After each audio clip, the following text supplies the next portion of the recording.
90 రోజుల కోర్సు పూర్తి చేస్తే చాలు 100% ప్లేస్మెంట్ సపోర్ట్ తో సాఫ్ట్వేర్ జాబ్ మీ సొంతం. వెంటనే కోడ్ జ్ఞాన్ డెస్టినేషన్ ని సంప్రదించండి. నమస్తే, వెల్కమ్ టు సుమన్ టీవీ. నేను విష్ణు. ప్రస్తుతంతో పాటు certified financial planner Ram Prasad గారు ఉన్నారు. వారితో మాట్లాడదాం. సార్ నమస్తే. సార్ రామ్ ప్రసాద్ గారు. నమస్తే అండి. సార్ రామ్ ప్రసాద్ గారు, ఒక లోయర్ ఇన్కమ్లో ఉన్న ఒక పర్సన్, అంటే ఒక మధ్య తరగతి పర్సన్ నెలకి ఒక 1000 రూపాయలు కనుక ఇన్వెస్ట్మెంట్ స్టార్ట్ చేసుకుంటే ఒక 40 years పాటు, సో నేను దీన్ని ఎస్ఐపి క్యాలిక్యులేటర్లో ఒకసారి నేను ఇంప్లిమెంట్ చేసి చూస్తా. నెలకి 1000 రూపాయలు 40 years ఇన్వెస్ట్ చేస్తే ఎంత వస్తుంది ఏంటనేది ఒకసారి నేను చూసి మిమ్మల్ని అడుగుతాను. అసలు రిటర్న్స్ ఏంటి, ఎలా ఉన్నాయి ఒకసారి. ఓకేనా? నేను కూడా ఎస్ఐపి క్యాలిక్యులేటర్ వాడుతున్నాను.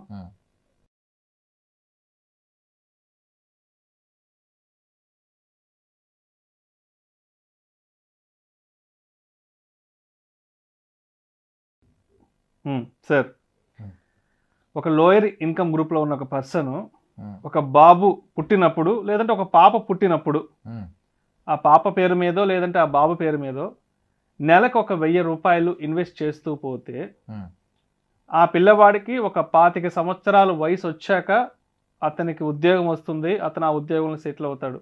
సో 25 సంవత్సరాల వరకు ఆ 1000 రూపాయలు అనేది ఆ తండ్రి ఇన్వెస్ట్ చేశాడు. ఇప్పుడు అతనికి ఉద్యోగం వచ్చింది కాబట్టి నెక్స్ట్ 15 years పాటు ఆ పిల్లవాడు నెలకి 1000 రూపాయలతో ఆ ఇన్వెస్ట్మెంట్ని కంటిన్యూ చేస్తాడు. సో ఆ పిల్లవాడికి ఒక 40 years వయసు వచ్చేటప్పటికే, సో అతను నెలకి 1000 రూపాయల చొప్పున 40 years ఇన్వెస్ట్ చేశాడు. అండ్ 15% CAGR చొప్పున 40 సంవత్సరాలు ఇన్వెస్ట్ చేస్తే అతను ఇన్వెస్ట్ చేసిన మొత్తం కలిపి 4,80,000 రూపాయలు అతని 40 years జర్నీలో నెలకి 1000 రూపాయల చొప్పున ఇన్వెస్ట్ చేశాడు. సో ఎస్టిమేటెడ్ రిటర్న్స్ దాని మీద వచ్చింది 3,09,23,775 రూపాయలు. సో మొత్తం టోటల్ వాల్యూ వచ్చేసి 3,14,03,755 రూపాయలు. అంటే నెలకి ఒక 1000 రూపాయలు ఇన్వెస్ట్మెంట్ స్టార్ట్ చేస్తే 40 సంవత్సరాల తర్వాత 3,14,03,755 రూపాయలు మొత్తం ఓవరాల్ రిటర్న్స్ కదా. సో 1000 రూపాయలతో ఒక ఇన్వెస్ట్మెంట్ స్టార్ట్ చేస్తే ఇంత మంచి రిటర్న్స్ వస్తున్నప్పుడు, అంటే మీరు ఎందుకు ఎప్పుడు మిడిల్ ఇన్కమ్ గ్రూప్లో ఉన్న వాళ్ళకి ఇటువంటి రిటర్న్స్ గురించి ఎప్పుడు చెప్పరు? ఎంతసేపటికి హై నెట్ వర్త్ పీపుల్కి సంబంధించి నెలకు ఒక 4 లక్షలు, నెలకు ఒక 10 లక్షలు శాలరీస్ వచ్చే వాళ్ళని కాన్సన్ట్రేట్ చేస్తుంటారు. కానీ అంటే ఒక 1000 రూపాయలతో ఇన్వెస్ట్మెంట్ ప్లాన్ చేస్తే వాళ్ళకి ఎంత పెద్ద బెనిఫిట్ ఉన్నప్పుడు మరి ఎందుకు ఇటువంటి వాళ్ళకి మీరు, అంటే ఇక్కడ మనకి ఎస్ఐపి క్యాలిక్యులేటర్ వేసాం, ఇదేదో నోట్ లెక్క లేదు, ఏదో సరదాగా మనం చెప్పిన లెక్క కాదు. కాబట్టి డెఫినెట్గా ఈ వీడియో చూసినప్పుడు ఎవరైనా ఇన్స్పైర్ అయ్యి అతను ఒక 1000 రూపాయలతో ఇన్వెస్ట్మెంట్ స్టార్ట్ చేస్తే అతనికి కూడా కోట్లు వచ్చే అవకాశం ఉంది కదా. చిన్న చిన్న ఉద్యోగాలు చేసుకునే వాళ్ళు నెలకు ఒక 20,000, 25,000, 30,000 సంపాదించే వాళ్ళ గురించి ఎప్పుడు ఆలోచించడం? మీరు చెప్తాను, ఆగండి సార్, మీరు మరీ సీరియస్ అయిపోతున్నారు క్వశ్చన్లో. ఎందుకంటే కింద కామెంట్స్ లో కూడా చాలా మంది చెప్తున్నారు, రామ్ ప్రసాద్ గారు ఎంతసేపటికి 5 లక్షలు 10 లక్షలు జీతాలు వచ్చే వాళ్ళకే సలహాలు సూచనలు చెప్తుంటారు, కానీ పాప మిడిల్ ఇన్కమ్ గ్రూప్ ఉన్న వాళ్ళని అసలు ఈయన కన్నెత్తి కూడా చూడరు అని చాలా మంది అడుగుతున్నారు. ఇవాళ నేను కూడా ప్రేక్షకుల వైపు నుంచి అడుగుతున్నాను సార్. సరే సార్, 5-6 ఎవరికి రావు కండి. ఒక నిమిషం. ఇప్పుడు మీరు అడిగిన ప్రశ్న, మీరు వేసిన క్యాలిక్యులేషన్ చాలా గొప్పగా ఉంటుంది. ఏంటి, 1000 రూపాయలు పెడితే 3 కోట్లు, ఎంత బాగుంది తమ్ముళ్ళకి. మీరు ఏమన్నారు, 1000 రూపాయలు నెలకి కడితే 40 ఏళ్ళు కడితే, తండ్రి కడితే ఎవడ కడితే ఏముంది, 1000 రూపాయలు 40 ఏళ్ళు కడితే 3 కోట్లు అవుద్ది. సో అది ఒక 60 ఏళ్ళు కడితే ఏమవుద్ది, అక్కడ నుంచి ప్రతి 5 ఏళ్ళకి రెట్టింపు అవుద్ది. 40 ఏళ్ళకి 3 కోట్లు ఉంటే 45కి 6, 50కి 12, 55కి 25, 60కి 50 కోట్లు అయిపోయింది కదా. ఎంత బాగుంది, 50 కోట్ల లెక్క చాలా సులువు. ఏంది, 1000 రూపాయలతో 60 సంవత్సరాల పాటు చేస్తే బాగుంటది కదా. చెప్పుకోండి, చెప్తే వీడియోలు చేస్తారు చాలా మంది. పుట్టగానే 1000 రూపాయలు కనుక నెలకి పెడితే 60 ఏళ్ళు పెట్టాక 50 కోట్లు పక్కనే. ప్రాబ్లం ఏంటి ఇక్కడ, పాయింట్ క్యాచ్ ఏంటంటే 60 ఏళ్ళ తర్వాత 50 కోట్లకు ఉండే విలువంత. This is called time value of money. People are getting misleaded. Thumbnails నచ్చుతాయి, ఇన్వెస్ట్మెంట్ నచ్చుతుంది, కల్లో బ్రతుకుతారు. ఎందుకంటే టైం వాల్యూ ఆఫ్ మనీ అనే కాన్సెప్ట్ తెలదు. టైం వాల్యూ ఆఫ్ మనీ అంటే మనీ విలువ టైంతో పాటుగా మారుతుంది. మనీ వాల్యూ చూడట్లా మీరు, మనీ వాల్యూమ్ చూస్తున్నారు. Thinking of 3 crores today is big money. ఇవాళ 3 కోట్లు అంటే అద్భుతం, చాలా పెద్ద బ్యాంక్ లో ఎఫ్డి చేస్తే 1 లక్ష వస్తుంది, నెలకు బ్రతికేసి ఒకటి జీవితకాలం. కాలు మీద కాలు వేసుకుని 40 ఏళ్ళ తర్వాత ఏమొస్తుంది, అది మిస్ అవుతున్నారు. That's a big trap, biggest trap. డబ్బు విలువ సమయంతో పాటు మారుతుంది, ఇండియాలో అయితే సమయంతో పాటు తగ్గుతుంది. ఆ విషయం తెలినప్పుడు కోట్లు చాలా బాగా గొప్పగా అనిపిస్తాయి. నా ఉద్దేశం ఏంటంటే లోయరు హైయర్ ఇన్కమ్ ఏం లేదు ఇక్కడ. ఎవడి అవసరాన్ని వాడు వచ్చేవాళ్ళు అంతే. ఎన్ని కోట్లు అని కాదు, నీకు ఎంత కావాలో అది ఉంటే చాలు, అంతకంటే ఎక్కువ ఏం చేస్తావు, తగలెడతాడు, ఎవరితో తగలెడతాడు దాన్ని. ఫస్ట్ నీ అవసరాలు తీర్చుకో. ద మోర్ వరీ ఎప్పుడు వస్తుందంటే people are more worried about future. భవిష్యత్తు గురించి ఇటు బెంగెట్టేసుకొని భవిష్యత్తు ఉంటుంది, ఇటు భవిష్యత్తులో ఇటు పోతాడు ఈ గ్యాప్లో. అసలు ముందు you do financial planning, you do investment, you do what ever to enjoy today not future. ఈరోజు హ్యాపీగా బ్రతకడానికి ఏం కావాలో వచ్చి, ఈరోజు ధైర్యంగా బ్రతకడానికి ఏం కావాలో వచ్చి, 40 ఏళ్ళ తర్వాత 3 కోట్లు వస్తే ఈ 40 ఏళ్ళు తినకుండా దాస్తుంటే తప్పదు. అదేం కదా, time value of money is a concept. మీ ప్రతి wrong investment is happening because you don't know the time value of money. అది తెలిస్తే మీ తప్పు ఇన్వెస్ట్మెంట్ జరగదు, ఒకడు మిమ్మల్ని తప్పుగా మిస్లీడ్ చేయడు.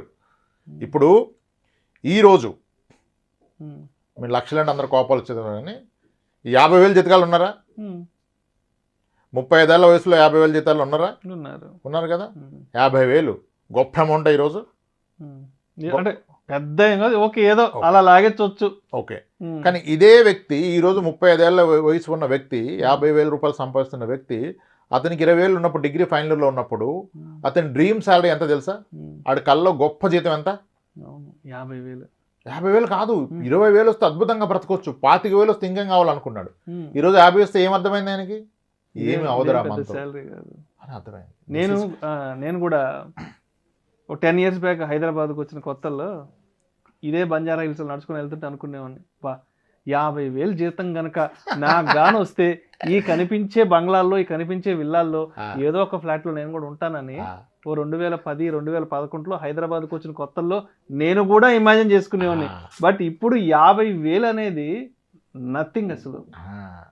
గత వీడియోలో కూడా ఏదో వీడియోలో నేను చట్నీస్లో బ్రేక్ఫాస్ట్ ఆయన కోపం వచ్చింది, కామెంట్ పెట్టాడు, అంత చిల్లరగా మాట్లాడదు మీరు చట్నీస్లో బ్రేక్ఫాస్ట్. అదే జరుగుతుంది. ఇప్పుడు ఒక విషయం చెప్తాను sir, time value of money తలక మిస్లీడ్ అవుతాం. ఇప్పుడు 1985, 86లో ఉద్యోగం వచ్చిన వ్యక్తికి, సగటు వ్యక్తికి, ఫస్ట్ అది కూడా కాదు, ఇంకో క్వశ్చన్ అడుగుతాం, ఒక 86, 88వ సంవత్సరం 1986, 88 సంవత్సరంలో ఒక మిడిల్ క్లాస్ ఫ్యామిలీ మంత్లీ ఖర్చు ఎంత ఉంటుంది అనుకుంటున్నారు మీరు? ఒక సాధారణ family, middle class family town, ఒక మండల్ హెడ్ క్వార్టర్లో, ఆ రోజు మండల్ హెడ్ క్వార్టర్స్ ఉంటే ఒక నెలవారీ ఖర్చు ఎంత అయ్యేదండి? 85, 86, 80 టైంలో ఒక గెస్ కొట్టండి మీరు. ఒక 1000 రూపాయలు ఉండేదా? ప్రసక్తి లేదు 1000 రూపాయలు ఉండడానికి. ఎవరికి జీతం 1000 రూపాయలు? ఆ రోజు జీతం కూడా 1000 రూపాయలు లేదు. ఎవరికి అడగండి. ఇప్పుడు అందరు ఇదే చెప్తారు, మీరు 1000 అన్నారుగా, చాలా మంది 2-3 వేలే అంటారు. ఎలా కడతావు 2-3 వేలు? నీ జీతం ఎంత? నీ ఫస్ట్ శాలరీ ఎంత అంటే చెప్తారు ఆర్టీసీ వాళ్ళు 220 రూపాయలు, 180 రూపాయలు. టీచర్ శాలరీ ఎంత? విత్ ఆల్ అలవెన్స్లు కలిపి 620 వచ్చేది నాకు అంటాడు. మరి నీ జీతం 500 ఉంటే 1000 రూపాయలు, 2000 ఎలా ఖర్చు పెడతావు? This is called time value of money.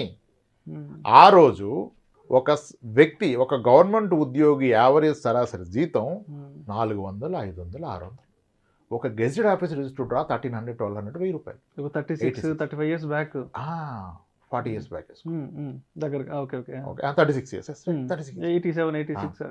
అంటే ఆ రోజు అద్భుతమైన బ్రతుకు బతకడానికి నెలకు 500 చాలు. 40 ఏళ్ళు కాలం, 36 ఏళ్ళ కాలం గడిచింది. ఇప్పుడు ఆ వ్యక్తి రిటైర్ అయ్యారు. ఈరోజు అతని పెన్షనర్ అయితే ఒక 30,000 ఉంది. అంత గొప్పగా బ్రతకగలరా? ఆ రోజులు 500 లైఫ్ ఈరోజు బ్రతకాలంటే ఎంత మనీ కావాలి నీకు? 50,000 కావాలి. That is called time value of money. నువ్వు ఇప్పుడు 40 ఏళ్ళు వెనక్కి వెళ్తే నీకు 500 గొప్పదనిపించింది.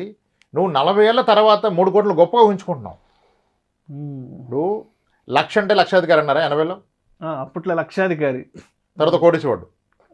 90s వచ్చేటప్పుడు కోటీశ్వరుడు. What is 1 crore today?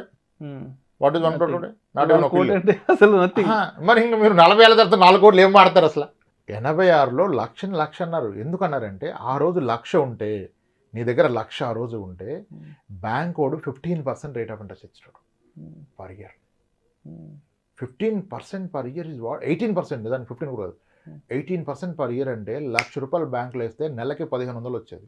నీకు బ్రతకడానికి 500 చాలు, 1500 అంటే అద్భుతం కదా. ఇంకా జీవితానికి ఇంకేం కావాలా? మరి ఆ రోజు లక్ష, ఈ రోజు లక్ష ఒకటేనా? This is called time value of money. అది తెలవనప్పుడు ప్రతి ఇన్వెస్ట్మెంట్ రాంగ్ వెళ్తుంది, ప్రతి అజంప్షన్ బాగుంటుంది, థంబ్నెయిల్స్ బాగుంటాయి, రియాలిటీలో అక్కడ ఏం ఉండదు నీకు. మీరు చెప్తుంటే అంటే నాకు సంబంధించిన ఒక రియల్ టైం సినారియో గుర్తొస్తుంది. నెల్లూరులో మేము 97, 98 ఆ టైంలో ఒక మంచి ప్రైమ్ ఏరియాలో ఉండేవాళ్ళమి. మా ఎదురు సేల్కి పెట్టారు 3 లక్షలు అనమాట. ఇది 97, 98లో 3 లక్షలు.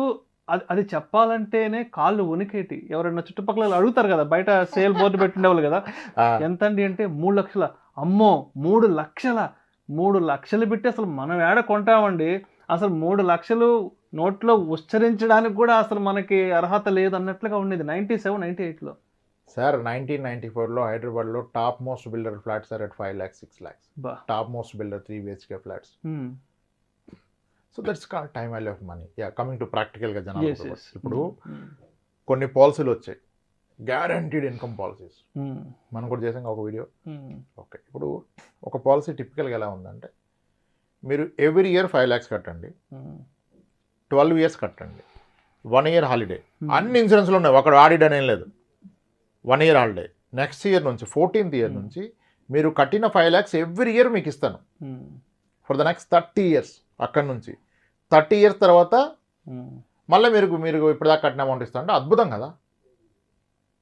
ఆయన ఏమంటాడంటే, సార్ మీరు కట్టేది ఎంత సార్, 12 నెలలకు 60 లక్షలు, మీకు 60కి 60 వస్తుంది కదా సార్ ఎవ్రీ ఇయర్, ఇంకా పెన్షన్ కదా సార్, ఇంకేంటి సార్, సంవత్సరానికి 5 లక్షలు వస్తే ఇంకా తిరుగుందా సార్, హ్యాపీగా రిటైర్మెంట్ అయిపోద్ది అంటాడు. నిజమే, కానీ ఈరోజు నీకు ఏదైతే సంవత్సరానికి 5 లక్షలు, సార్ 6 వేసుకోండి రౌండ్ ఫిగర్ కొరకు, 6 లక్షలు వేసుకోండి, సంవత్సరానికి 6 లక్షలు వేసుకోండి, ఓకే, నెలకి 50,000 కదా, తర్వాత నీకు నెలకి 50,000 పెన్షన్ స్టార్ట్ అయిపోయింది అన్నాడు. ఇక్కడ మనం మిస్ అయ్యేది ఏంటంటే, ఈరోజు నెలకి 50కి 14 ఏళ్ళ తర్వాత నెల 50కి తేడా ఉందా లేదా?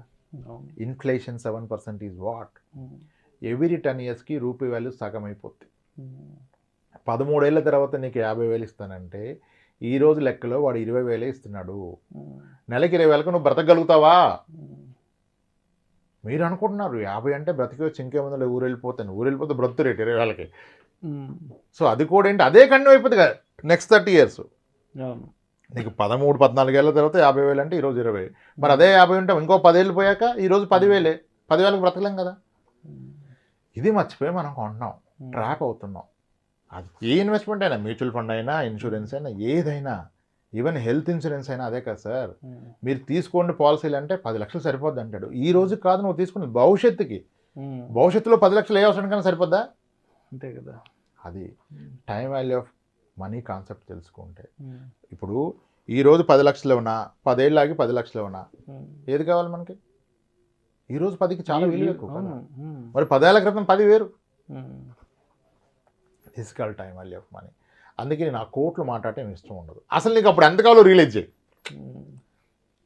ఆ రోజు నీకు ఎంత కావాలి, దేనికి అంతదైతే చేయి. ఇంకా అది నీకు 2 కోట్ల, 3 కోట్ల, 30 కోట్ల ఇమ్మెటీరియల్, నీకు ఏం కావాలో దాని కొరకు పెట్టుబడి పెట్టు.